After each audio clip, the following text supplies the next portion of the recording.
You will hear a number of different recordings, and you will have to answer questions on what you hear. There will be time for you to read the instructions and questions, and you will have a chance to check your work. All the recordings will be played once only. The test is in 4 sections. At the end of the test, you will be given 10 minutes to transfer your answers to an answer sheet. Now turn to Section 1. Section 1. You will hear an interviewer asking an interviewee called Lee to do a questionnaire on residency in the North. First, you have some time to look at questions 1 to 5.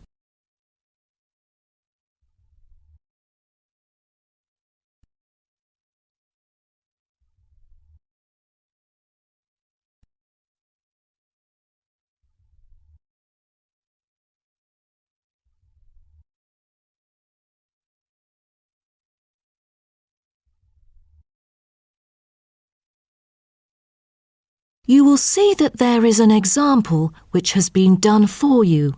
On this occasion only, the conversation relating to this will be played first. Excuse me? Yes? I was wondering if you could spare a few minutes to do a questionnaire on your residency here in the North. It won't take long. No, that's fine. Lovely. First of all, may I get some information about yourself? Okay. May I know your name and age? My name's Lee, and I'm 19 years old now. Lee says that he is 19 years old now, so 19 has been written in the space. Now we shall begin. You should answer the questions as you listen, because you will not hear the recording a second time. Listen carefully and answer questions 1 to 5. Excuse me? Yes? I was wondering if you could spare a few minutes to do a questionnaire on your residency here in the North. It won't take long. No, that's fine. Lovely. First of all, may I get some information about yourself? Okay. May I know your name and age? My name's Lee, and I'm 19 years old now. Great. And could I ask what your job is? Are you a student? Actually, I'm going to continue my study in business management next month. But at the moment, I'm a salesman by profession. Oh, right. And how long have you been living here in the North? Well, I have been in this city since I was 3 years old, but my family and I had lived in the East for 7 years at first. Now I am 19, so I have spent about 9 years living here till now. Great. Which part of the northern area do you live in? I live in Spring Park. Have you heard of it? Yes, of course. So what about your accommodation? Do you live in a house or a flat or something similar? I used to live with my family in a big house, and now I'm living in an apartment with 2 of my friends, who are my colleagues as well. Oh, right. And one more question. What means of transport will you take when you need to go somewhere? If it's not too far away, I'd prefer to go on foot or by bicycle. If there is a long way to go, I take the train or sometimes a cab. I rarely take buses because I think the most important things to keep in mind are time and comfort. Great. Thanks. Before you hear the rest of the conversation, you have some time to look at questions 6 to 10.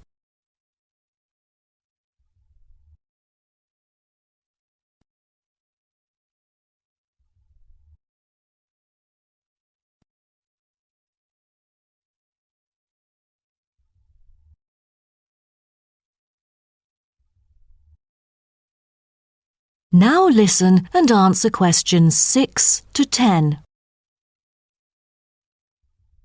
Now, let's go to the second part of my questionnaire.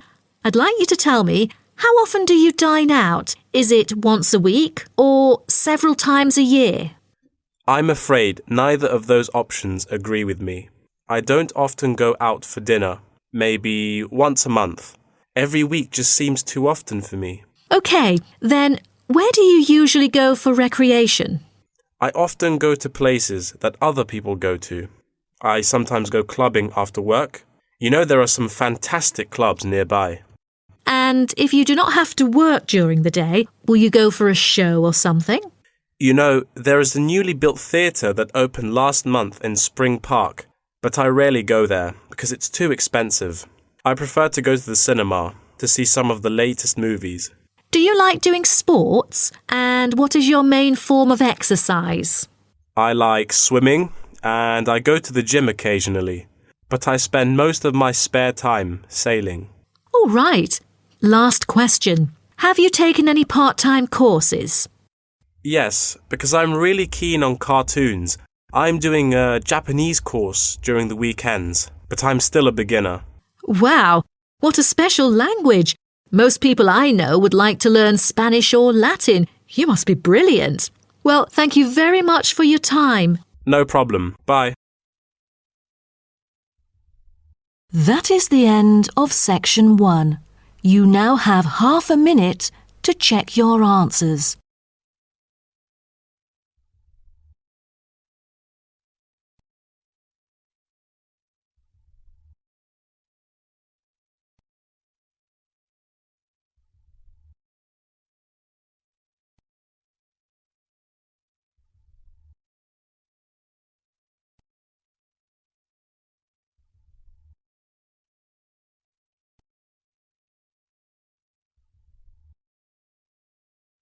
Now turn to Section 2. Section 2. You'll hear a talk about tourism in the mining community. First, you have some time to look at questions 11 to 15.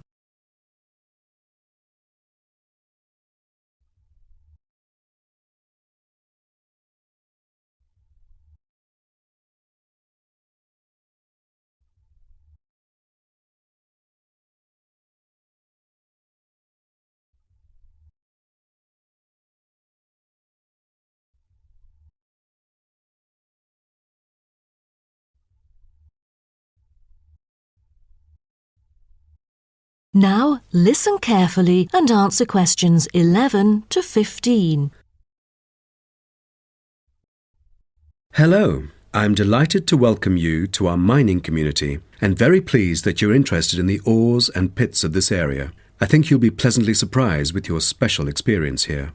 Now, let me start by giving you some warnings on safety rules and regulations. Rule number 1. Always wear safety equipment. There is a litany of safety equipment that mining workers use for their protection, from helmets to safety glasses and gloves. It is essential that all workers wear the necessary safety equipment at all times. There have been countless stories of workers being saved by helmets, which are the hard hats that you can see on the shelf beside you. So, visitors wearing helmets is mandatory in the mining area, although you are free to take them off when you're in the mining museum and picnic area. You won't need to pay any deposit, though you should return them to the counter once you finish the visit. The helmets are offered in all sizes, so choose a suitable one. All right, our mining community is currently being refurbished for some of the main area, so please make a note of that, and you'll know what to look out for. So, when you go in or out of the mine, please pay attention to the road, for it has just been repaired because of the rough surface and can be really slippery since it's still wet. The history and process of tin mining are complicated and involve a lot of special words, but here you will see how it was and still is done. After a short 5 to 10 minute walk, visitors can track round a numbered route with clear explanations. Most of the tour is in the open air, so nice weather helps. All areas are clearly posted with signs, but if you have problems travelling around or climbing up and down, you can turn to the staff here, and we are happy to help. If you're interested, Blue Hills Tin Stream is a working water-powered tin streaming mill that gives visitors a very clear idea of how difficult it is to get tin out of rock. I hope you'll enjoy the informative indoor presentation and this self-guided tour, but you have to bear one thing in mind, that smoking is forbidden throughout the whole community. Though you can take phones and of course use them, you'll also be surprised that there will be more than just one place to go in the mine. The underground tunnel is now being refurbished and only relevant workers can access it. But it will soon be all finished, and I believe it's a lovely place for you to explore around. Don't forget to wear protective clothing. It's mandatory. Before you hear the rest of the talk, you have some time to look at questions 16 to 20.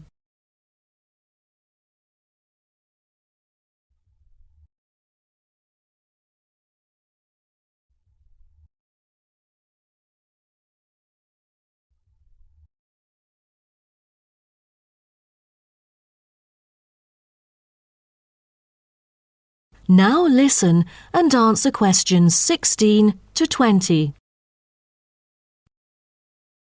Now, let's start by seeing where you can go. As you can see on our map in the brochure I've given you, we are here at the reception block. We have a famous mill which is used for making and processing materials such as steel and coal. To visit it, just go straight ahead, north along the path in front of you, and you'll find it at the end of the path. Now, towards the east, go along the path from our starting point. Turn left to the corner and then turn right. There is a car park at the east end of the lane. To the west, there is a museum. Past the shop, around the crossroads, and it is just located at the west end of the road. And by the way, the shop is specialized in selling a variety of ore-related souvenirs, including key rings, postcards, tin-made Lewis chessmen, and even Roman soldiers which are made from beautiful pyrite. If you are interested in the laboratory where scientific experiments, analyses and research are carried out, it is situated at the southern part of the park, opposite the shop. I bet you'll be happy to hear that this laboratory is also used for gold and crystal refinement. So don't miss this one for the sake of it. I assume by this time you'll all need some rest and refreshment. So we have an excellent cafe which caters for delicious food and beverages at the other side of the road next to the shop. Of course, if you want to spend some time in the fresh air, we have a perfect picnic area which is just right and northeast of the reception block. Further east, there is a path leading to the northern part of the park, and at the end of it is the toilet. Now, most of the visitors would choose to use the mailbox and send the beautiful postcards to their friends. To reach it, just... That is the end of section 2. You now have half a minute to check your answers.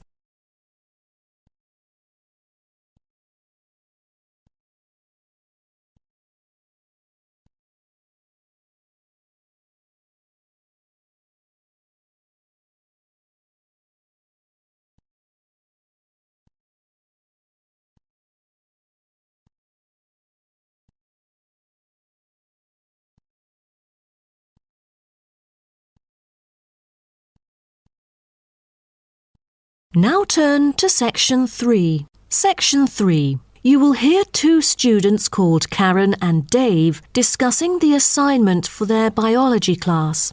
First, you have some time to look at questions 21 to 27.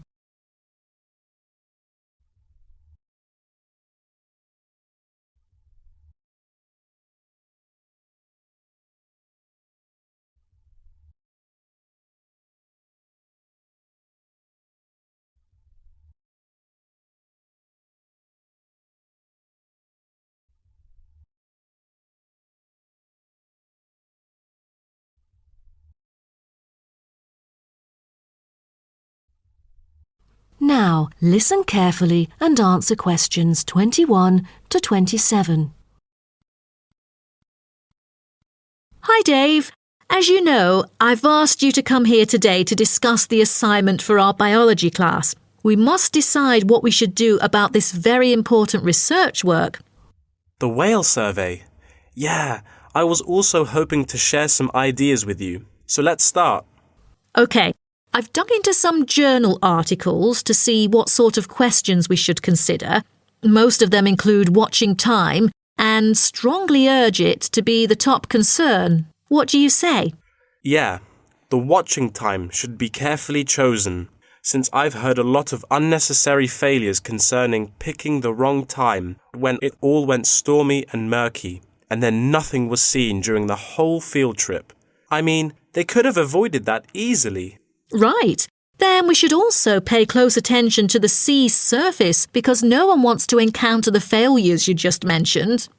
I think we'd better hope for the best, that it will be calm, with no choppy status. What about the weather conditions?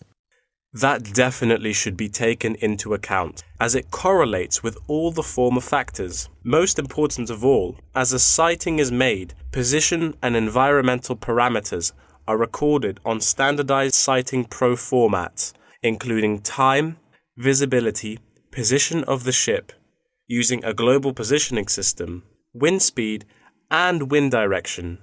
Shouldn't there be a set limit for the visibility level, say 50 metres? Cetaceans are really sensitive to sound. They are able to know that something's coming after them, so they would hide in order to avoid possible danger. So let's make it 100 metres, shall we? Yeah, that might be better. Oh, in that case, we'd also need to pay attention to the appearance of the fishing boats, for all the noise that they would make. That's right. Although observations were regularly made, we know very little about whale vocalization and how they use sound in their behavioral and social interactions.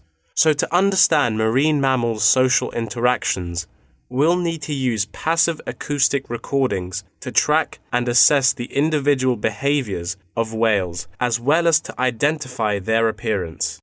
OK, then what about scales? Oh, for each sighting, the number of animals should be counted. The group size, I mean. Also, we need to identify the species, possible age, and sex of the individuals. Before you hear the rest of the talk, you have some time to look at questions 28 to 30.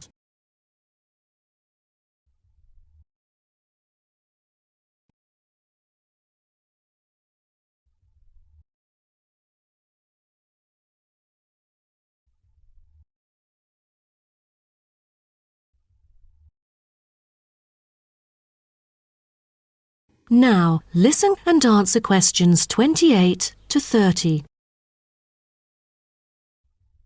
Speaking of identifying species, we need to find out the unique physical features of each whale. Let's start with the sperm whale. The sperm whale is the largest toothed whale, yet it's only a quarter of that of the blue whale. Its unique body is unlikely to be confused with any other species, and that distinctive shape comes from its very large, block-shaped head, which can be 1/4 to 1/3 of its length. The sperm whale's flukes are triangular and very thick. It has a series of little bumps on the back of its fluke instead of having a dorsal fin. The largest bump is called the hump by whalers and can be mistaken for a dorsal fin because of its shape and size. Then there is the northern right whale. Right whales have round bodies with arching rostrums, V-shaped blowholes, and dark grey or black skin. The most distinguishing feature of a right whale is the rough patches of skin on its head, which appear white due to parasitism by whale lice. It has no back fins at all. The blue whale's body can be various shades of bluish-grey dorsally and somewhat lighter underneath. It has a long, tapering body that appears stretched in comparison to the stockier build of other whales. The head is flat, U-shaped, and has a prominent ridge running from the blowhole to the top of its upper lip. Lastly are the minke whales. They are the second smallest baleen whale. The minke whale is black, grey or purple in colour. Common minke whales are distinguished from other whales by a white band they have on each flipper. Their long back and tiny dorsal fin, 2/3 of the way down their back, is quite distinctive. That is the end of section 3. You now have half a minute to check your answers.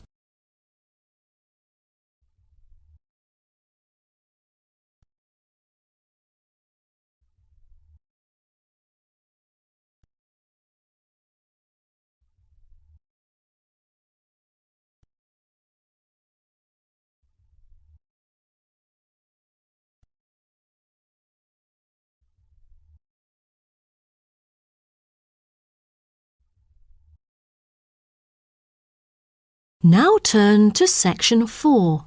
Section 4. You will hear part of a lecture about the biography of Samuel Cunard and his shipping company. First, you have some time to look at questions 31 to 40.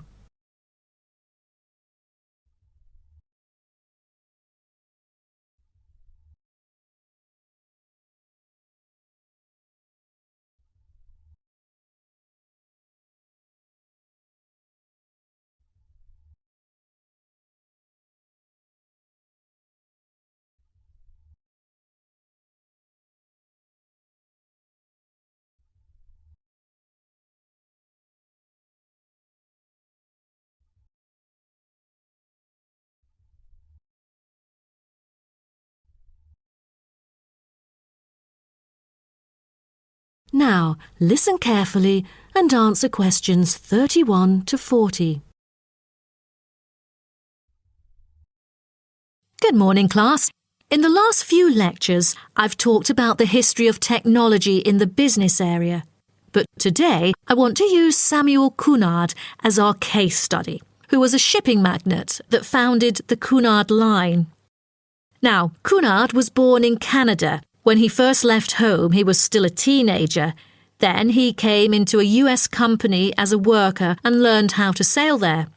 During the War of 1812, Cunard volunteered for service in the 2nd Battalion of the Halifax Regiment Militia and rose to the rank of captain. He held many public offices, such as volunteer fireman and lighthouse commissioner, and maintained a reputation as not only a shrewd businessman, but also an honest and generous citizen. When he went to England, his friends cooperated with him, and together they coined a shipping company. The company had instant wealth and could deal with more than one cargo, for its major business was in North America and the Atlantic. From then onwards, Cunard became a highly successful entrepreneur in British shipping, and one of a group of 12 individuals who dominated the affairs of England. In 1838, the British government, impressed by the advantages of steam sailing for making regular passages, invited tenders to carry the transatlantic mails by steamer. Back then, mail contact through steamships brought more punctuality, while other types of ships were always delayed.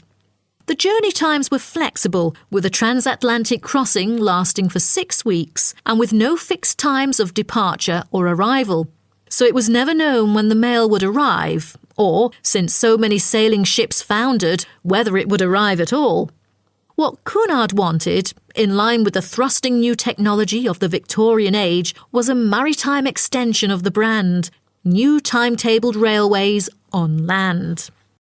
Cunard's experience in steamship operation, with observations of the growing railway network in England, encouraged him to explore the creation of a transatlantic fleet of steamships, which would cross the ocean as regularly as trains crossed land, and that's why he went to the United Kingdom seeking investors in 1837.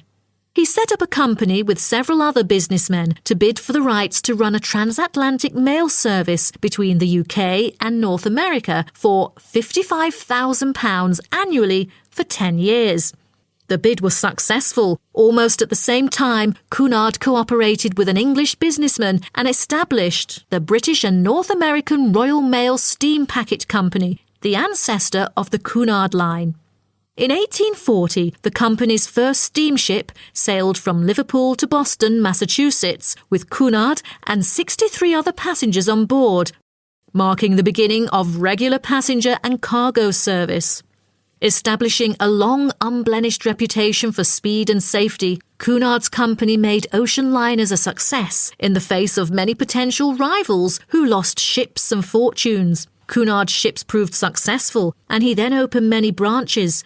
But the high costs saddled Cunard with heavy debts by 1842, so some of them went bankrupt. But what Cunard needed then was a port.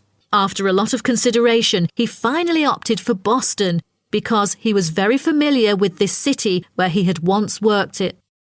Fortunately, by 1843, Cunard's ships were earning enough to pay off his debts and begin issuing modest but growing dividends. But the city did more than give Cunard silverware. Winters can be tough here in Boston. For example, in the year of 1844, one ship sank because of the winter freeze. The ship hit icebergs and caused a heavy loss to the company. Then, the board recommended the company to move to New York, and it was a huge success, and then became one of the biggest US shipping companies.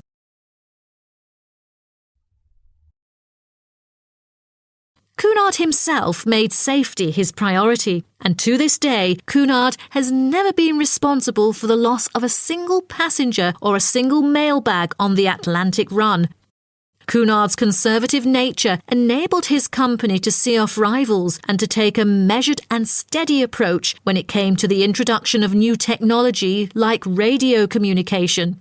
In the early years of his career, Cunard took a prominent part in community activities and various charitable organisations, as well as mercantile affairs which extended throughout the Atlantic provinces.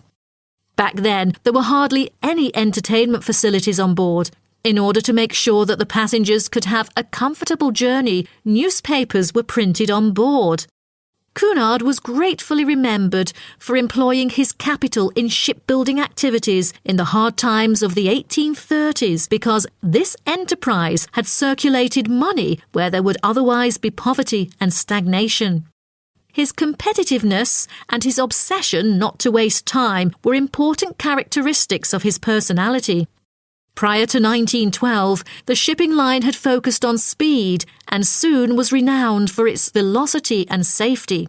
Although early in life Cunard was imperious, he learned diplomacy and became a skillful and persuasive negotiator.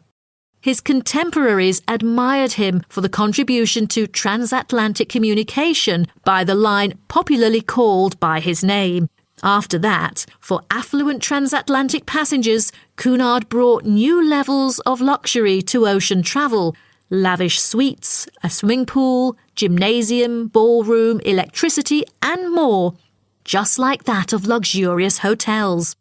Okay, so does anyone have any? That is the end of section 4. You now have half a minute to check your answers.